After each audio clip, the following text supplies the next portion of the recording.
আসসালামু আলাইকুম। প্রিয় দর্শক, আমি আপনাদের উদ্দেশ্যে আজকে একটা ভিডিও ধারণ করেছিলাম। আমি যখন রমজানের তৃতীয় রমজান তখন দুপুর 1টা 40 মিনিটে আল্লাহর রহমত একটা বৃষ্টি নাজিল হয়। দেখেন আকাশ থেকে যে পানিগুলো পড়ছে, আমি আপনাদেরকে দেখাবার জন্য এই ভিডিও ধারণটা করা। 1টা 40 মিনিটে যখন বৃষ্টি হয়, 2 রাকাত নামাজ শেষ করে পরবর্তী 2 রাকাত নামাজ 4 রাকাত নামাজ জামাতে এসে আদায় করার পরে আমি এই ভিডিওটা করা শুরু করলাম। যখন কাছ থেকে যে সুন্দরভাবে আল্লাহর একটা রহমত এই রমজান মাসে শুরু হয়েছিল, দেখে অনেক রমজানে যারা রোজা রয়েছে বা যারা রোজা রাখছে, আমাদের এই মুসলিম যারা আছে, অনেক ক্লান্তি ছিল যা এগুলো দূর হয়ে গেছে।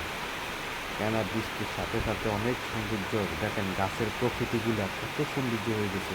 আমি আপনাদেরকে ভিডিওর মাধ্যমে দেখাচ্ছি যে গাছগুলা বৃষ্টির পানি পড়ার সঙ্গে সঙ্গে এত সৌন্দর্য হয়ে গেছে যে আল্লাহর রহমত এগুলা নাজিল হয়ে গেছে।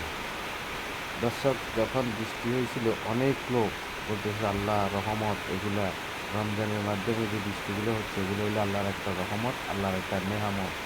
এই এই রহমতগুলা সবার ভাগ্যে জোটে না।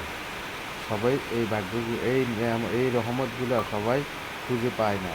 যারা প্রকৃত আল্লাহর বান্দা, যারা আল্লাহর হুকুম পালন করে, তারাই এই ধরনের সুযোগ সুবিধা ভোগ করতে পারে। কেন এছাড়া অন্য কেউ ভোগ করতে পারে না। বৃষ্টি হওয়ার পরে অনেক মনটা এবং শরীরটা এত ঠান্ডা, এত